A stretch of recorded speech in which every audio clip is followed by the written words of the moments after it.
Olumide.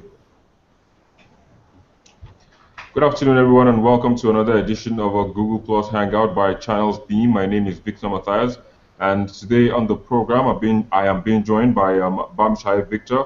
He is in Ukraine, Lviv, actually. Thanks. Good afternoon, first of all, and thanks for coming on board. Thank you very much. And I also have Durojaye Phillips. He is in Accra, Ghana. Durojaye, thanks also for coming on board. Good afternoon. Yeah, thank you very much for having me. Well, joining us also from South Africa is Midi Olumide. It's a pleasure having you on board as well. Good afternoon. Oh, we can't hear him. I hope his internet will be generous enough to let us continue this conversation. Well, Victor, you're the only one who seems not to be in Africa, so I'll start with you. Um, Let me just understand, what do you understand by the concept of, sports in peace and development, first of all? Sports and peace and development. Oh, Yeah. thank you very much again for the opportunity to be here. I think I understand the notion sports to be a platform that has been, the number one platform that has been an attractant for youths these days. And even in politics, you hear things like the spirit of sportsmanship.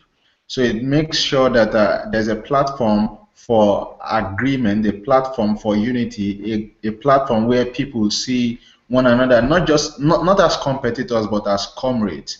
So I think sports provide that platform for gathering youth together that attracts youth and a platform for orientation for youth. So if we have a message, sports can be that platform where we can spread our message of peace and our message of hope because you always have the ears to listen.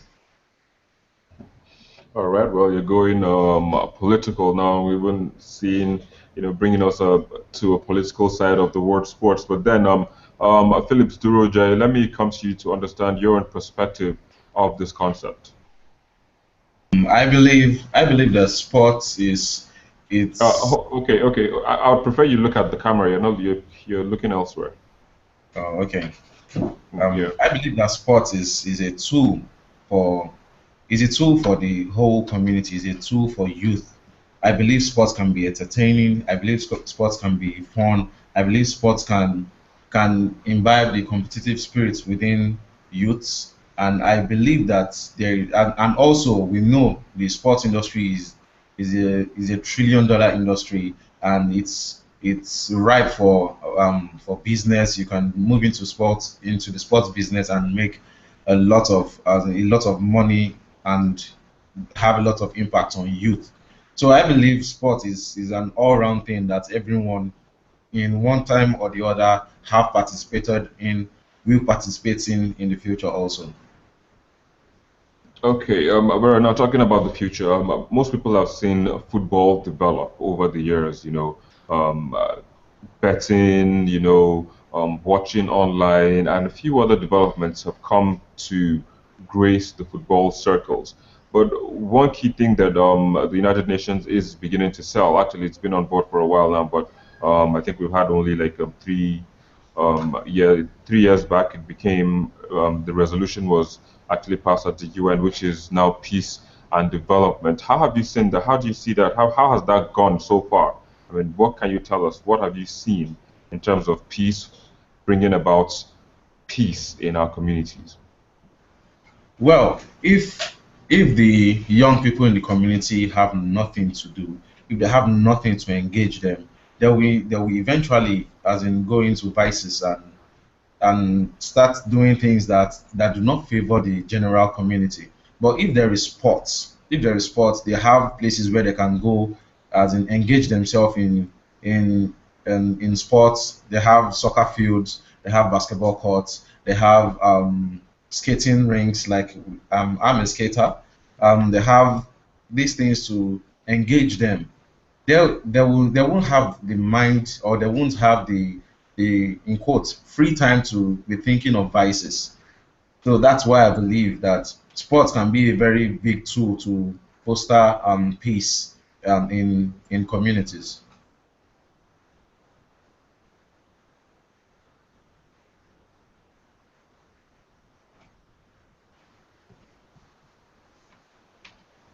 Sorry, talking about communities, let me come back to you, Victor. You seem, like I said earlier, you seem to be the one who is not in Africa.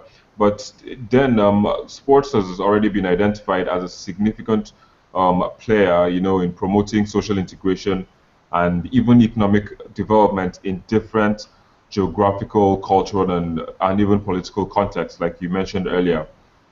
How have you seen that play out so far? I mean, looking at the fact that you are in Ukraine, we are in Africa. What have you seen in this aspect?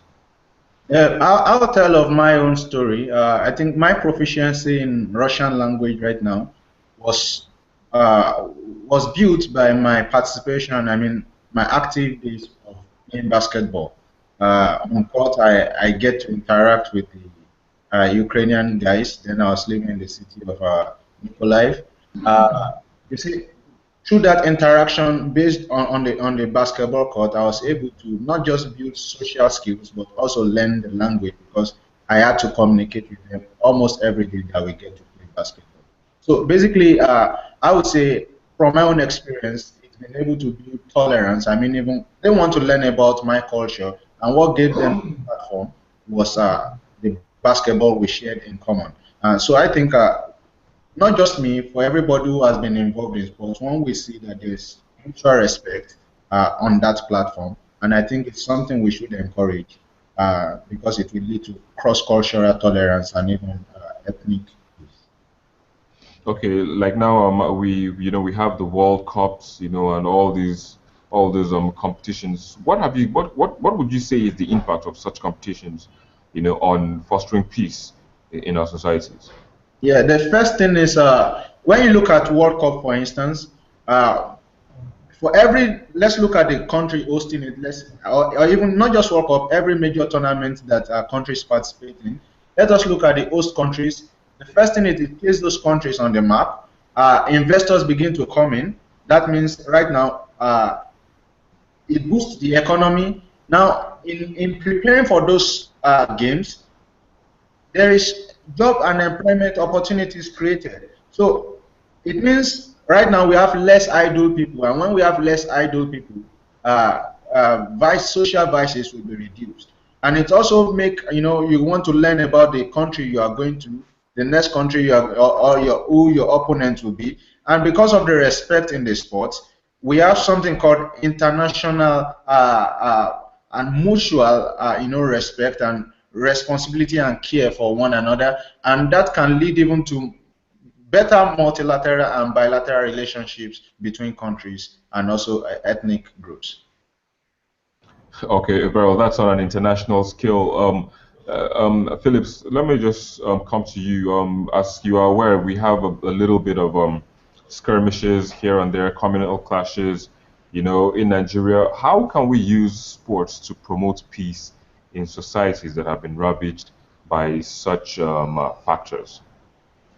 Well, I believe that if we can have these small competitions, small, if it's football, basketball, if it's tennis, if it's skating, if it's no matter the sport, if we can have these small competitions amongst within these sports in Nigeria and in places where you find where they are prone to vices, if you can have these small competitions there, I believe this is going to attract a lot of and mop up a lot of how would I put it now? A lot of unused energies by the youth. If you have these small competitions and they get rewards for the competitions, they get good rewards, not just them coming participating for participating sake. That gives them the motivation to prepare. And as they are preparing, they are taking their time and they are bettering themselves. They are keeping fit. They are keeping as in the economy moves because of the economic advantage that okay they have to they'll buy kits, they'll prepare, they'll do a lot of things. These things will mop up the energy, like I've said earlier. Mop up the energy, and then you will see reduction in vices. Uh, okay, Victor, let me just come back to you. Even though we can see Olumide, he's been trying to come on board, but then I think his internet is not being so kind and generous to him. Victor, people are there's this argument, that people are saying that football is not all about, or sports is not all about, or people regard sports just as a a conquering. How would I put it? Not a conquering status, but like I have to win. But another school of thought is of the view that sports is not actually all about winning the competition. It's about coming together. Like you said earlier, you knew how to speak Russian language by interacting on a basketball court. But so how do we move people's mindsets from that it's a competition that I must win to it is a tool that brings us together to interact, to know each other well, to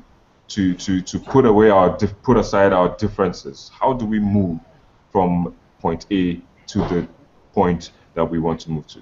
I think it's all about orientation and reorientation. Naturally, for everybody who is involved in a competition, the idea is to win. I mean, even Nigerians now are not happy because the Super Eagles did not qualify for the African Nations Cup. You see, so the idea is when it's a competition, we win. But on the holistic view, it's beyond the competition. It's about the familiarization. It's about the unity. It's about the platform. It affords every one of us to learn cross culturally. So I think it's about telling our people once again that it's about these things. But for every of the player, not the spectators, not the fan, it's about winning. And right now, even for the fans, because they put much of their energy into it, what it means to support a team, and you buy tickets, the energy you want to win. So, but beyond winning, I believe every one of us know that life goes on and life continues. Even if we don't win today, we can always win another day. And I think that is the beauty of sport.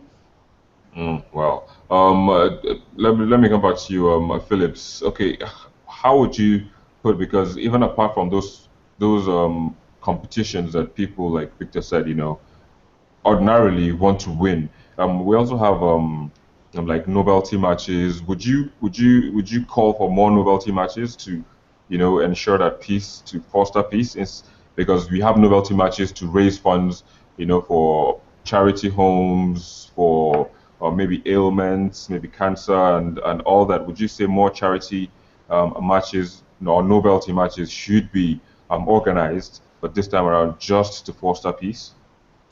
Well, as in this thing can actually be intertwined. It doesn't have to be novelty matches against just regular competitions. We can do it in such a way that and proceeds from the competitions can also be used to fund those things that you've mentioned. But we do not necessarily have to dissociate the both of them. If we're going to do good, if we're going to do charity, we can do it no matter what we are doing. So that's why I believe. Oh, okay. So we should do charity in all that we do. Yes. All right, you must be a charitable person. I probably might. I might be lucky enough to get a drone on a charity basis. All right, but Victor, just to moving forward now, we're going to be wrapping up this conversation. Like, what would you want to see us do differently in trying to use sports to promote peace in Nigeria and even the world at large? The first thing I would want to see us do, let me use Nigeria as a case study, is to go back to grassroots and encourage sports. Encourage these young ones. They have a lot of energy, untapped, unused, and energy is all about direction and not just the substance in it. Let's help them rechannel their energy to something good, the skills that can be earned and nest and trained and retrained also. So I think we should go to the grassroots and encourage sports. And these people, these young folks, including myself, I'm not old, we see that there's more to life than just sitting down and gaining weight, doing nothing, and also probably because you are doing nothing, you become susceptible to being a tool for social vices.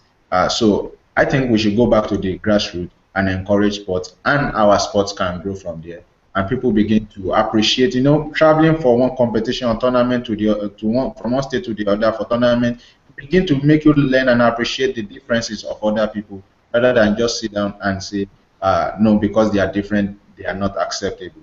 So I think it's all about exposure to sports guarantees and makes us appreciate exposure, and the exposure, I mean, the exposure makes us appreciate the differences in other people and other cultures. Okay, very well. Phillips, what about you? What do you think we should be doing moving ahead?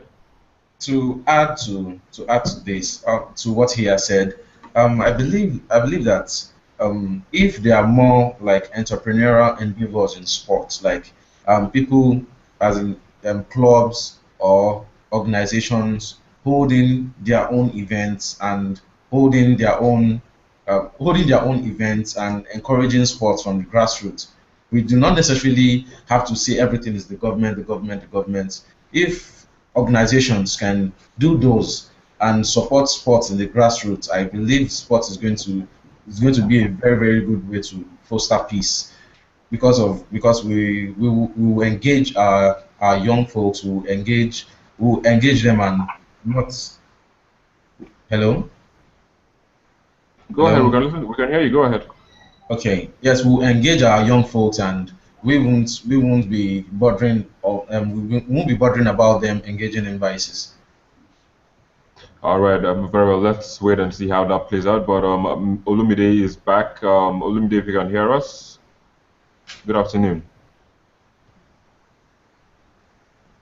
Olumide is still having internet issues, but also Praise Alonga joins us. Praise, if you can hear us, we can't see your picture. Good afternoon, Joe.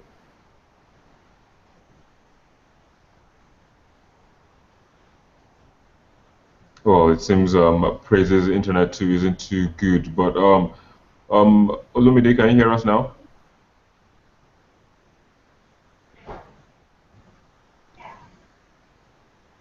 Okay, still struggling with that, but then that's how we have to call it wraps on this edition of the program. Thank you once again to all of you. Victor Bamchaye, you're calling from Lviv in Ukraine. Durojaye Phillips, you're calling from Accra in Ghana. Thank you as well. Midi Olumide, even though we couldn't hear you, we know you are in South Africa. I'm not so sure and specific about where you are, but then thanks for coming on board, and praise Alonge. I want to believe you're calling from Nigeria's Federal Capital Territory. That's Abuja. Thanks as well for the effort. But wrap it up on this note. Thank you once again to all of you for being a part of this program. From me, Victor Matthias, and the rest of the production crew, it's goodbye for now.